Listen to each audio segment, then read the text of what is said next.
Two people, same age, same career, same starting salary of $65,000. Alex and Jordan graduated together, got hired at the same company, and earned identical paychecks for 10 years. Today, Alex has $340,000 in net worth. Jordan has $31,000. Same income, same timeline, completely different outcomes. The reason isn't investing strategy, luck, or inheritance. It's something far more silent and far more deadly. It's a single behavioral pattern that most people never notice happening to them. It's invisible when it starts, completely justified in the moment, and celebrated by everyone around you. By the time you realize it's happening, you've already lost years. The mistake has a name: lifestyle creep. And it just cost Jordan over $300,000 without him even noticing. Let's run the math. Alex and Jordan are both 25 years old. First real jobs at $65,000 a year, same city, same apartment complex. For the first time in their lives, they're not broke college students. Year 1, they're almost identical. Both rent one-bedroom apartments for $1,200 a month. Both drive used cars they bought in college. After taxes, they take home about $4,300 a month. Expenses are nearly identical, around $2,800 a month. That leaves each of them with about $1,500 left over every month. Here's where the split begins. Alex sets up automatic transfers. $1,200 a month goes straight into investments the day his paycheck hits. He never sees it, so he never spends it. Jordan keeps that extra $1,500 flexible. Some months he saves a few hundred, some months he spends it all. He's not reckless, he's just enjoying life. He'll save seriously later when he makes more. Year 2, both get their first raise to $70,000. That's an extra $300 per month after taxes. They're both thrilled. This is what climbing the ladder feels like. Alex treats the raise like it doesn't exist. He increases his automatic investment by $250 a month. Now $1,450 goes into investments. His lifestyle stays exactly the same. Jordan upgrades. Nothing dramatic, just reasonable.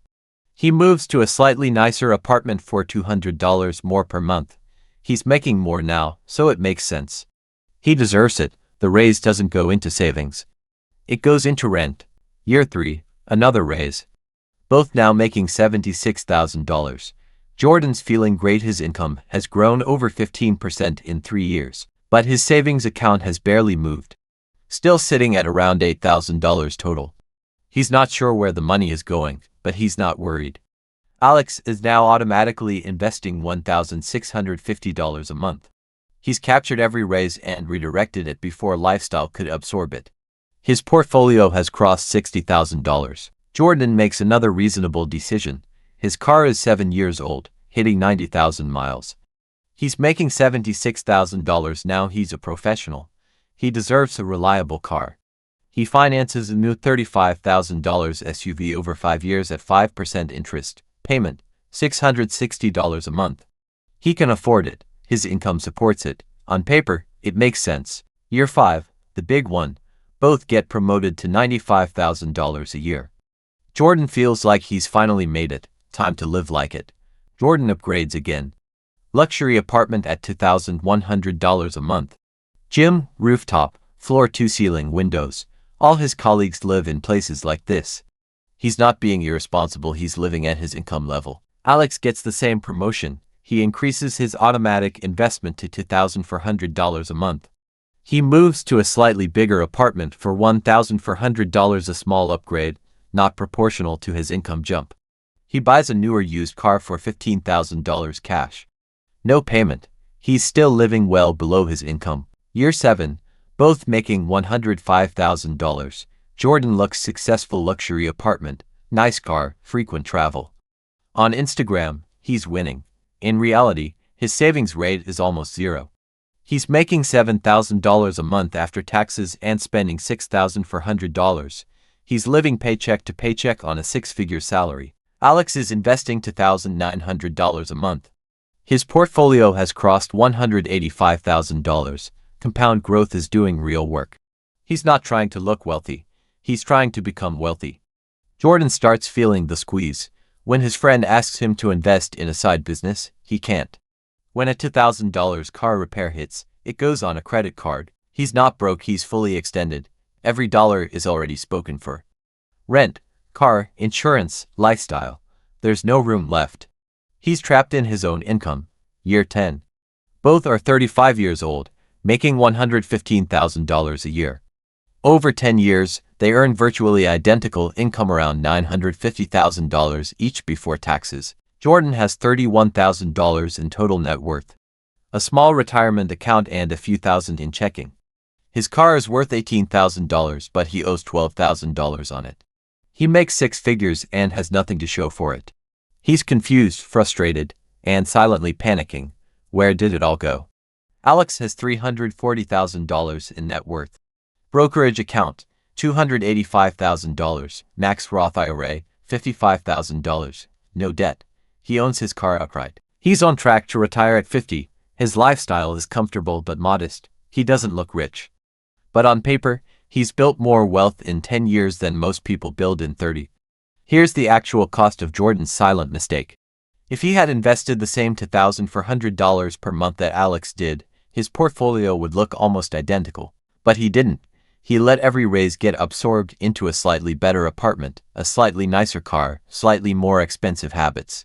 None of it felt reckless, all of it was justified. And all of it cost him over $300,000. Lifestyle creep is the silent, gradual increase in spending that happens when your income rises. You get a raise, so you upgrade your life. It feels natural, it feels earned. That's exactly why it's so dangerous. It doesn't feel like a mistake while it's happening. It feels like progress. The problem isn't spending more. The problem is that your lifestyle rises at the same rate as your income, leaving your savings rate completely flat or worse, negative. You make 50% more than 5 years ago, but you're not saving 50% more. You're spending 50% more. The finish line keeps moving away at the exact speed you're running. Every individual decision makes sense. A $1,200 apartment at $65,000 is reasonable. A $2,100 apartment at $95,000 also feels reasonable. Both are defensible, but the difference, $900 a month, is $10,800 a year. That could have compounded into $175,000 over 20 years. You're not being reckless, you're being reasonable. And reasonable is expensive. We do it because we're wired to compare ourselves to our peers. When you get promoted, you spend time with people at your level, and they live a certain way. If everyone at your level drives a nice car and lives in a nice place, you feel behind if you don't. The lifestyle isn't about the apartment, it's about signaling that you belong. If everyone at your level drives a nice car and lives in a nice place, you feel behind if you don't. The lifestyle isn't about the apartment, it's about signaling that you belong. Alex makes the same but doesn't feel wealthy because he lives modestly, except Alex is actually building wealth. Income is what you make, wealth is what you keep, and delaying gratification is psychologically hard. You worked hard for that promotion, you deserve to enjoy it now, not in 30 years. That voice isn't wrong. You do deserve to enjoy your success. The question is, are you choosing it consciously, or is it just happening to you by default? The $100,000 mistake in the title.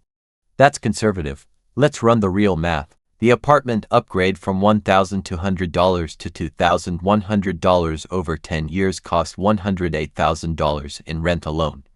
But that $900 a month, invested at 8%, would have grown to $164,000. The apartment didn't cost $108,000. It cost $164,000 in future wealth. The car decision, financing $35,000 instead of buying $15,000 cash, cost $20,000 in price, plus $4,200 in interest, plus opportunity cost of that monthly payment. Total real cost over 20 years with loss compounding. Over $140,000. He thought he bought a $35,000 car. He actually bought a car that cost him his early retirement. Then the little things, nicer restaurants, better coffee, weekend trips, upgraded wardrobe. A few hundred here, a few hundred there. Add them up over 10 years plus lost investment growth, and you're looking at another $100,000 gone. The silent mistake isn't one decision, it's 1,000 small ones pointing the same direction. Lifestyle creep isn't always bad. If you're living in genuinely unsafe conditions and a raise lets you fix that, upgrade. Your well-being matters. If you're burned out and spending more on something that meaningfully improves your mental health or relationships, that's not creep, that's investment in yourself. The difference between intentional upgrading and lifestyle creep is awareness. Lifestyle creep happens on autopilot. Intentional upgrading is a conscious choice after running the numbers. And if you're already saving 25 to 30% of your income, and your lifestyle upgrades stay within your remaining budget, you're fine. The problem isn't spending. The problem is spending growth that outpaces or replaces saving. If your savings rate stays constant or grows as income grows, spend the rest guilt-free. Step 1. Automate your savings before you automate your lifestyle. The day you get a raise, increase your automatic investment by at least 50% of the after-tax raise. Lock it in immediately. What's left over, you can spend freely. Your lifestyle can creep a little, but your wealth creeps faster. Step 2. Anchor your lifestyle to a lower income number. Alex anchored to $65,000 even while making $115,000. Decide on a comfortable baseline and defend it. If $80,000 a year gives you a great life, let everything above that build your future. The gap between income and lifestyle is where wealth is built. Step 3. Separate looking successful from being successful. Society rewards the appearance of wealth. But real wealth is invisible, it's in your accounts, not your driveway. Jordan optimized for looking successful. Alex optimized for being successful. 10 years later, the difference is undeniable. Step 4. Use the 24-hour rule for any new recurring expense. Wait a day and calculate the 10-year cost including opportunity cost. That $100 a month upgrade costs $12,000 in payments plus $4,400 in lost investment growth. Real cost, $16,400, still worth it. Then do it consciously. Step 5. Audit your spending once a year.